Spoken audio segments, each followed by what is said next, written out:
house on Bramble Hill had always been an eyesore to the townspeople. Old, worn down, and half swallowed by wild vines, it stood behind a curtain of fog most days, like it was trying to disappear into the landscape. Legend had it that a family disappeared there in the early 1900s, gone without a trace, and no one had lived in it since. But that didn't stop Logan and his friends. Logan had just graduated from college and was spending his summer break in rural Vermont with two of his friends, Shane and Drew. They weren't exactly the adventurous types, but after a night of whiskey and ghost stories, someone brought up the old house. "They say you can still hear the voices," Shane said, his voice barely above a whisper, "near the well out back." "The Whispering Well," Drew added. "Isn't that what they call it?" Logan, never one to back down from a challenge, insisted they go check it out. "Come on," he said, his grin daring. "We'll take some cameras, document it. If we don't die, maybe we'll go viral." The next morning, they packed up 2 DSLRs, some snacks, flashlights, and an old EMF reader Shane had bought online. It was all a joke to them at first, an excuse for a weekend thrill. The path to Bramble Hill was steep and covered in roots. The deeper they got into the woods, the quieter the world became, until all they could hear was the crunch of leaves beneath their boots. When they reached the clearing, the house came into view, its roof sagging, windows shattered, and the porch barely hanging on. It looked dead, abandoned, yet something about it felt alive. Drew hesitated. "Guys, I don't like this." "Don't be a baby," Logan laughed. "Let's check the well first. Get the creepy part out of the way." They circled around the back, where weeds grew waist-high, and there it was, the well. It was smaller than they imagined, hidden beneath tangled vines. The wood around the rim was rotted, and the bucket had long since snapped from its rope. Shane leaned over the edge, his voice echoing as he called, "Hello? Any demons down there?" They all laughed, but their amusement died when a whisper rose from the darkness. It was soft, almost like wind, but it was words, and it wasn't Shane's voice. They all froze. Logan turned pale. "Did you hear that?" Drew nodded. "It said, 'Come down,' right?" No one answered. The whisper came again, this time louder, clearer. "Come down, please." Then the wind picked up suddenly, swirling leaves in a spiral around the well. The temperature dropped, and from deep within the darkness, a moan echoed up, a sound so hollow, so filled with agony, that Drew took a step back. "Let's go inside," Logan said, voice trembling. "We'll film the house, not the well. This place is seriously messed up." And so, they walked back around to the front door, unaware that something ancient and patient had just awakened. The door creaked open with surprising ease, revealing a dark hallway covered in mold and water stains. The walls, once painted a rich green, had faded to a sickly shade of brown. The floorboards groaned beneath their feet. Logan led the way, filming with his DSLR. "Welcome to the Bramble House," he whispered, trying to inject humor into his voice. "Let's find out what's been whispering at the bottom of that well." The first floor was mostly empty. Furniture had been cleared out long ago, and the wallpaper peeled from the corners like skin.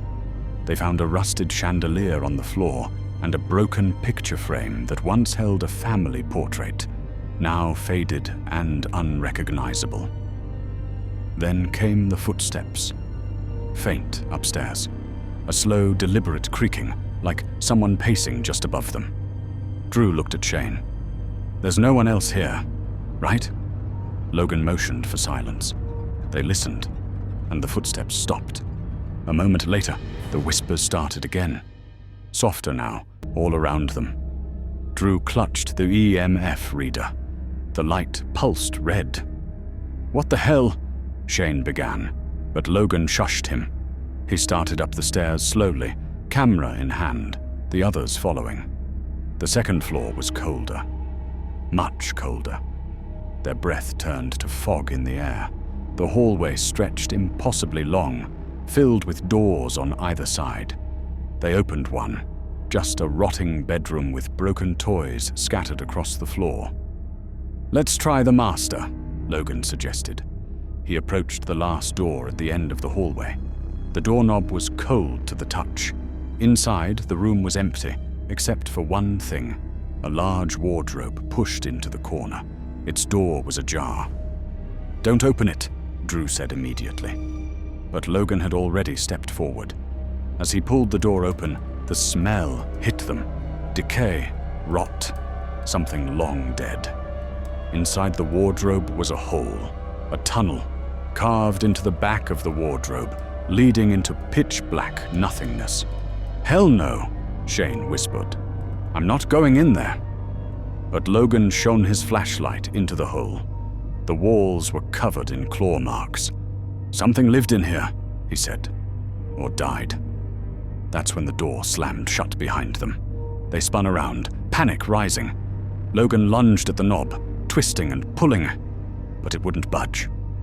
Something was outside the room, breathing, heavy, wet like an animal. Then, the whispers returned, this time right next to their ears. The door finally opened after minutes of desperate pulling.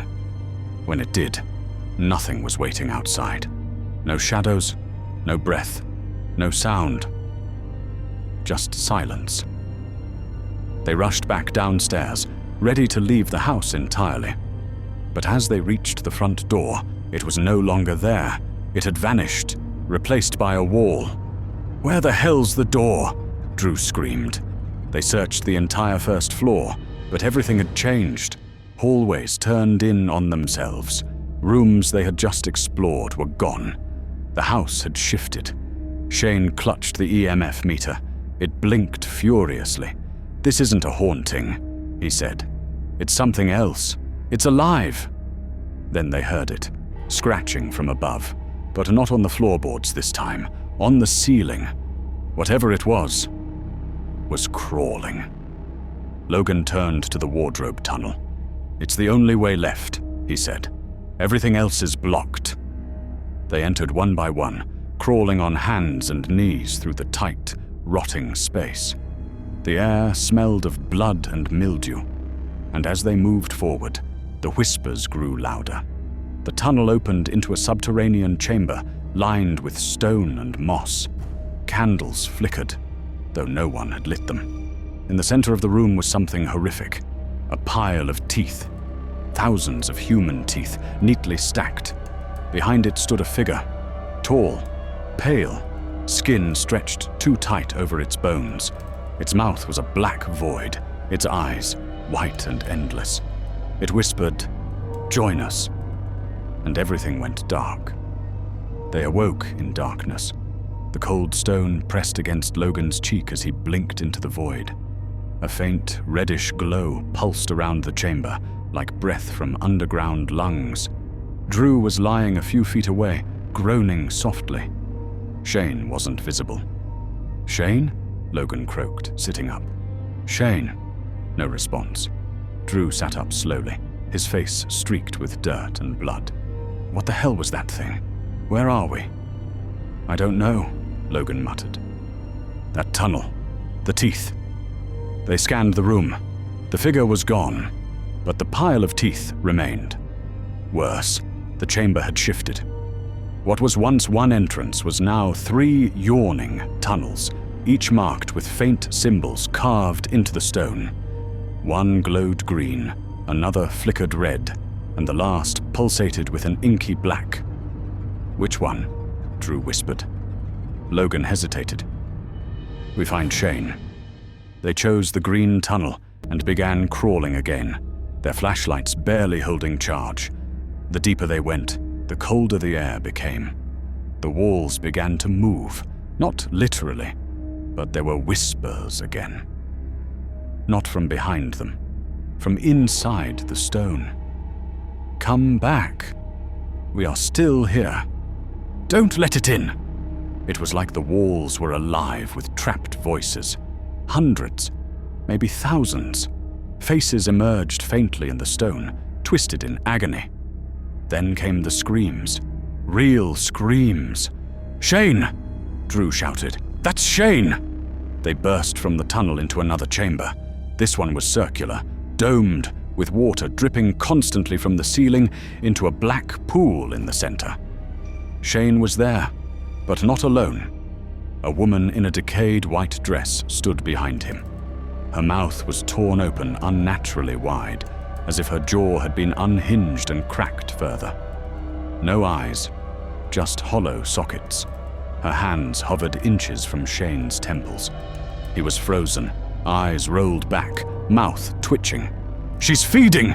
Logan shouted, grabbing a rusted pipe from the floor and charging. He swung, and the figure vanished like mist. Shane collapsed. They grabbed him, shaking him awake. His eyes fluttered. She lives in the well. She's the one. They threw her down there." In 1891, who? Drew asked. "The town. She was a midwife. They blamed her for the children dying, so they threw her into the well and sealed it. But she didn't die. Not really. She learned to feed on pain, and now she whispers." The pool in the room bubbled suddenly. Then a hand reached out. "Run!" Logan screamed. They fled back into the tunnel, dragging Shane with them. But the house was waiting. They emerged, not outside, not in the forest, not at the well, but back in the bramble house, the living room. The wallpaper was clean, the chandelier intact, furniture polished. It looked new. "What?" Drew muttered. "This isn't possible." Shane stood on wobbly legs. "It's a memory," he whispered. "She's showing us how it was, before they turned on her." They looked around. A young girl ran across the hall and vanished. A man's voice scolded her gently. The air shimmered with echoes of the past. "She's trying to break us," Logan said. "Feed us the past until we forget the present." But something felt off. The furniture, though new, was still cold. The air was lifeless. The door, once gone, now stood before them. "Do we try?" Logan asked. They opened it. It didn't lead outside. It led to a massive, spiraling staircase. Downward, endless, carved from bone. Drew shook his head. No way, that's not normal." But the floor behind them crumbled. Black ooze poured into the room, flooding toward them with screams embedded in the liquid. They had no choice. They ran down, down, down, down, for what felt like hours. Their legs burned, their lungs screamed. The stairs twisted in impossible ways, inside out, sideways, upside down. Each step echoed with whispers. Finally, they reached a door, old, wooden, iron-latched, carvings all over it, children's names scratched out. Logan looked at Shane. "This is it, the real well." Shane nodded. They opened it. The final chamber was the heart of the house, or whatever the house really was. In the center stood the original well, not the surface one they found outside. This was older, deeper. It pulsed with a sickening red light. And beside it stood her, the midwife. Her body was decomposed yet animated. Her eyes had returned, glowing red. Her voice rang out, not as whispers anymore, but as a scream that echoed across dimensions. "You came willingly.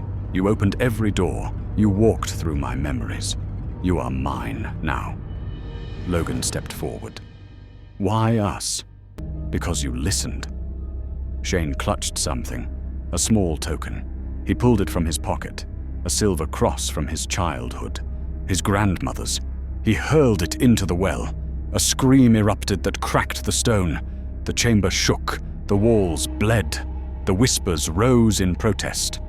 Then, silence. The house began to collapse. Drew grabbed Shane. Logan shouted, "Move!" They ran, this time upward. The stairs were gone, replaced with raw earth. They climbed like animals, clawing upward through screaming dirt and shaking roots. The whispers faded, and then they burst into the sunlight. The house was gone. The clearing was empty. The well was gone too. Just a field, calm and quiet, like nothing had ever been there. They never spoke of it again. But sometimes, at night, Logan hears whispers in the pipes, in the wind, in his dreams. He doesn't listen anymore, because he knows. If you listen long enough, she finds a way back.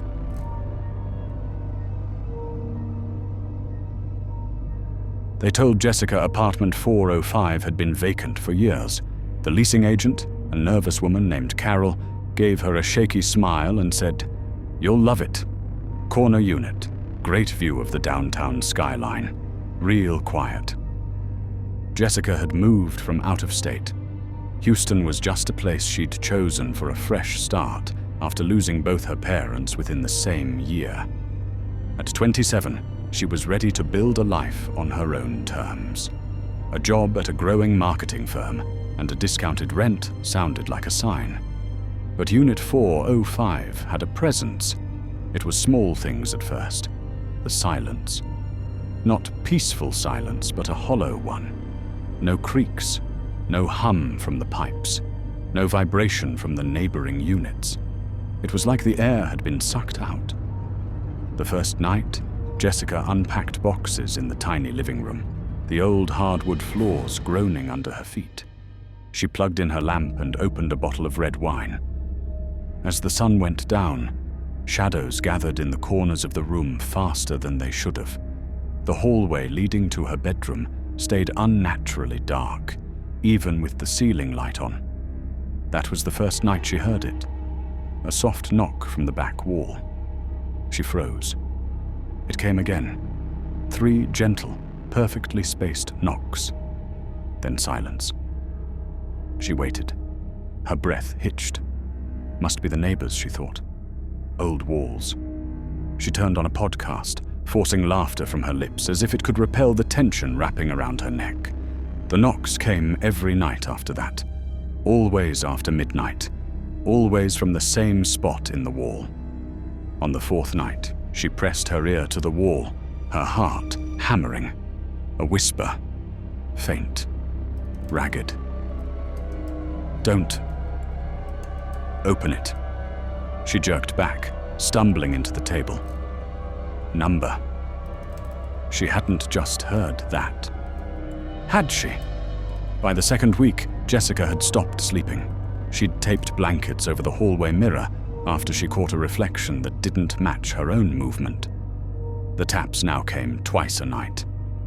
The voice returned, saying nothing coherent. Just fragments. "Please. Still here. Watching." She kept this all to herself. Who would believe her? On Friday evening, she finally met her neighbor, a man in his 60s with a limp and tired eyes. He introduced himself as Harold. "Lived here since the 90s, he said, holding a grocery bag. "You're in 405, right?" She nodded. His smile faltered. Just for a second. "What?" He hesitated. "Nothing. Just, it's been empty for a long time." "I heard that," she replied. "Why'd it stay empty?" He gave a vague shrug. "Old tenant disappeared. Police came. Never solved anything. But you know, people talk. Disappeared? Middle of the night. Lights went off in the whole building. When they came back, she was gone. Locked from the inside. Not a thing out of place." Jessica's skin crawled. Harold looked over her shoulder at her open front door.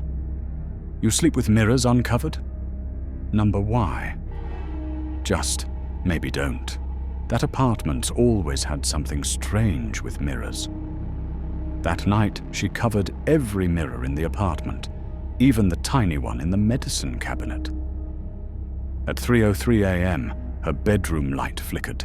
Then every door in the apartment creaked open in unison.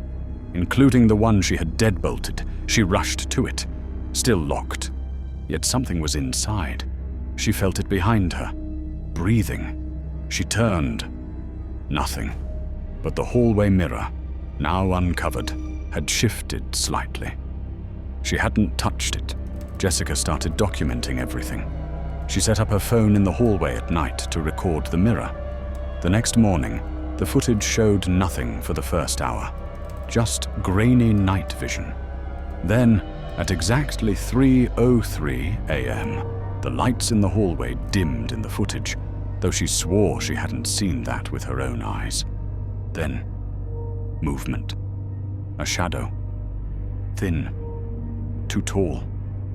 It stepped forward out of the reflection, though the mirror itself didn't show a matching figure. It walked into the frame, paused, then looked directly at the phone, as if it could see. Then it vanished. She ran to the leasing office, demanding answers. Carol seemed genuinely disturbed. "I swear to you, no one's accessed your unit. Not even maintenance. That apartment, it's just always been weird. Some say it was built over a crawl space that connects to the building's old boiler room. Others say it wasn't on the original plans." "Are you saying it was added later?" Carol just shrugged. "You'd have to ask the original architect. He died a long time ago. Some say he lived in Unit 405 before it was ever a unit." Back home, Jessica dug through city archives online. Unit 405 didn't appear on any official blueprints until 1989. Before that, nothing. Not even a fourth floor. She found an obituary. The building's original designer, Frank Alton, died in 1988. His body was found in what would become Unit 405. The coroner ruled it suicide, but Jessica saw the photo attached to the article. Behind him was the mirror, the same one in her hallway. She enlarged the image. In the reflection stood a black, thin figure, blurry but visible, its head bent slightly, as if whispering into Frank's ear. She ran to the mirror and stared into it for 20 minutes. Then, behind her, a voice rasped, "Thank you for coming back." She screamed, spinning around. No one was there. But the hallway light blew out, and when she looked back, the mirror was bleeding. A slow ooze of thick black liquid dripped from the frame's edges. She called Harold. "I need to know what happened to the last tenant." He arrived minutes later. "She was my niece," he confessed. "Moved in after her mum died. She was lonely. Thought a fresh start would help. She heard the whispers too." He nodded. "She told me it made her feel safe at first, like someone was watching over her. But then it got darker. The shadow would appear in dreams. Then in the mirror. Then the walls. What happened to her?" She tried to leave, packed up, drove away. 2 blocks out, her car hit a pole, killed instantly. But here's the thing. The paramedics said the passenger seat was soaked in a black fluid, like oil. But her car ran on electricity. Jessica felt ice in her veins. "She never left," Harold said softly. Not really. Jessica decided to destroy the mirror. She taped plastic over it, then brought in a hammer. The first strike bounced off. The second cracked it slightly, but from within. Then, without warning, the glass exploded outward, but in reverse. It sucked her forward. Suddenly, she was inside the mirror. The world shimmered, grey and bent. Her apartment looked twisted, as if viewed from underwater. And standing beside her was the shadow. But this time, it had form. A tall, faceless man. Skin black like obsidian, eyes voids of shifting stars. Its voice boomed in her head. "You looked too long. Who are you?" she demanded. I am the silence between. The watcher, the first to see. Why are you in Unit 405? I was built into it. I was fed. Now I feed. She ran. But inside the mirror world, space collapsed and bent. Her apartment stretched into endless hallways, all filled with mirrors reflecting mirrors, and every mirror had someone trapped in it, screaming, begging. Her breath shortened. Then she found the center, the original mirror. Shards of memories flashed across it, her parents' deaths, her loneliness, her nightmares. The entity stepped forward. You cannot run from grief, it whispered. Only into it. Jessica did the only thing she could think of. She pulled out the lighter from her pocket, a keepsake of her father's, and held it to the base of the mirror in the center. The flame wavered, then caught. The reflection burned. Not with fire, but with light. The shadow shrieked, glass cracked, voices screamed in joy, breaking free from endless loops. Trapped souls escaped, blinking into silence. The mirror world began to collapse inward. Jessica leapt into the nearest reflection, hoping it led out. She landed on her apartment floor with a thud, the real world crashing around her. The mirror was gone. Just dust. She packed that same night. By morning, Unit 405 was sealed. Harold watched her from his window as she drove away. He nodded once. The building stood still. But sometimes, late at night, a new tenant hears tapping in the wall.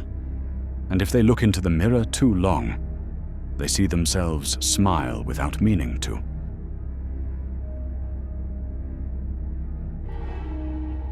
The desert wasn't meant for life. That's what they always told us growing up in rural West Texas, out where sandstorms were stronger than prayers and silence buried everything deeper than the graves at the old mission. But that didn't stop Dr. Daniel Reyes from digging. He was a young archaeologist from the University of Houston, determined to make his mark by uncovering something ancient, something older than the land itself.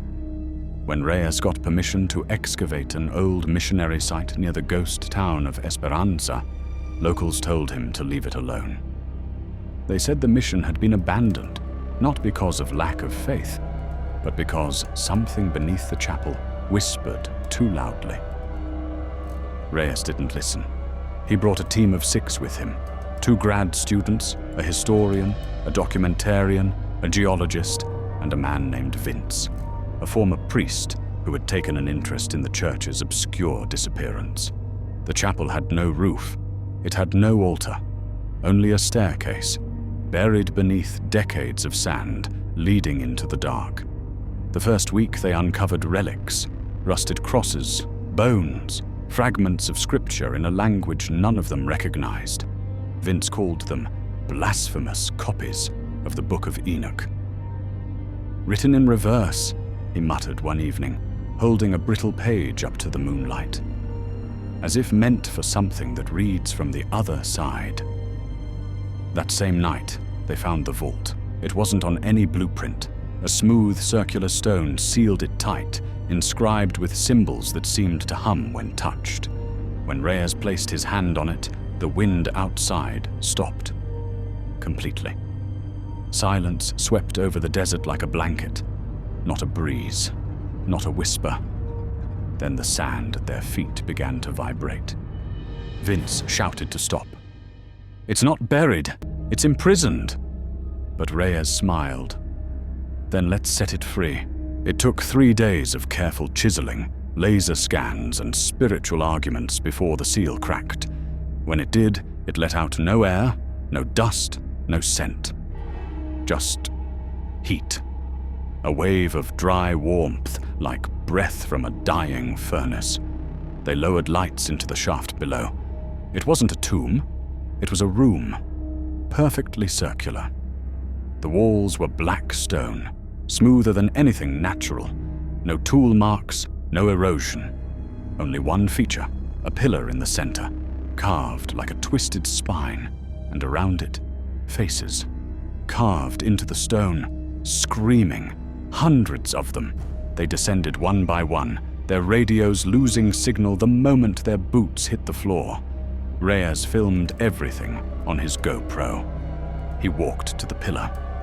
Something whispered, not from around him, but from inside his head.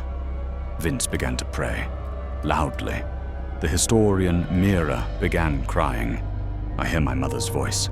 She died last year, Reyes said. Number she died. Here. Then the lights flickered. Reyes turned back to the team. One of the grad students, Liam, was standing by the wall, staring into one of the carved faces. I saw my own face, Liam whispered. It blinked. Reyes rushed forward. The face was indeed Liam's. Stone, but identical, mouth open in terror. Liam fell to the floor, convulsing. Blood poured from his ears. He screamed a final word, something guttural, in a tongue no one knew, then went still. The lights died, and the vault door above slammed shut. They were trapped. They set up temporary lighting with battery-powered lanterns. Vince screamed at Reyes. You fool! We broke a seal! A binding! This place wasn't for the dead. It was built to hold something alive. I don't believe in demons, Reyes snapped. Then start praying, because whatever's down here isn't waiting to be believed. They placed Liam's body in the corner, covering it with a tarp. But within an hour, it was gone. No sound, no dragging, no trace, just dust where his form had lain. They searched the chamber, but it was sealed on all sides, smooth, cold, and uncaring. Then Mora began to mutter. She walked in circles, whispering names, many not her own. I can see them, faces in the pillar. They're calling. They know my secrets. They promised to take the pain. That night, she carved something into her arm with a chisel, a symbol matching one on the vault's seal. They tried to stop her, but she shrieked like an animal and ran to the pillar, hugging it like a lover. She sank into it, literally. Stone flowed around her like water. Her face appeared beside Liam's, still screaming. That was when the lights failed again, and they began to hear footsteps. Not above, not beside. From inside the pillar, Vince kept a journal. He began writing frantically by the light of his headlamp. These are not ghosts, he scrawled. They are echoes, hungry, waiting for names. Do not speak. Do not pray. They listen. The documentarian, Ellis, broke first. He had kept filming everything, shaking, crying, whispering into the camera. This is history. We have to show the world. He played back a recording, but the footage didn't show what they saw. It showed their team, yes, but not in the vault. In the chapel, each one standing still, mouths open, eyes black, frozen like statues. Then, one by one, they tilted their heads upward in unison and smiled. Vince destroyed the camera. This place bends reality, he said. We've been seen. We've been named. The second grad student, Priya, refused to sleep. They come in dreams. They offer knowledge. They asked me what I would trade for truth. Reyes begged her to stop listening, but it was too late. She gouged her eyes out and whispered, Now I can see clearly. Her blood burned holes into the floor. 3 remained, Reyes, Vince, and the geologist, Lauren. Lauren began digging at the pillar, trying to find a way to break it. But the moment her pick struck stone, the pillar bled. Not red. Black. Thick as tar. It dripped across the floor, spelling words no one dared read aloud. Then they saw the cracks. Faces within the pillar began to move, mouths open and shut, whispers growing louder. Vince cried out. They're trying to escape. They need a voice. Reyes realized the truth. This wasn't a prison. It was a broadcast tower for something ancient. Each soul it took became a node in a network of memory, emotion, language, and Reyes had brought it one thing it lacked: attention. Lauren tried to run. The pillar's shadow reached out, wrapped around her like a python. She vanished. The wall behind her showed her silhouette, still screaming, still trying to run. Only Reyes and Vince remained. No food, no light, no hope. Vince begged Reyes to write it all down. "We have to leave a warning." But Reyes just laughed. Why warn them? Let them see. He had been whispering in his sleep, in the old tongue. "I know what it is now," Reyes said. "It was buried not to protect us from it, but to protect it from us. It wanted isolation, silence, but now we've awakened it. Now, it will listen." He stepped into the pillar. It didn't consume him. It opened like a door, and he walked inside. Gone. Vince sat alone, crying. He took his journal, wrapped it in Mira's scarf, and shoved it under a loose stone in the floor. The next morning, rescue teams arrived. The vault was open, empty. No trace of the team. Only Reyes's camera remained, all footage corrupted, except one clip. A voice, soft, distorted, whispering, "We hear you now."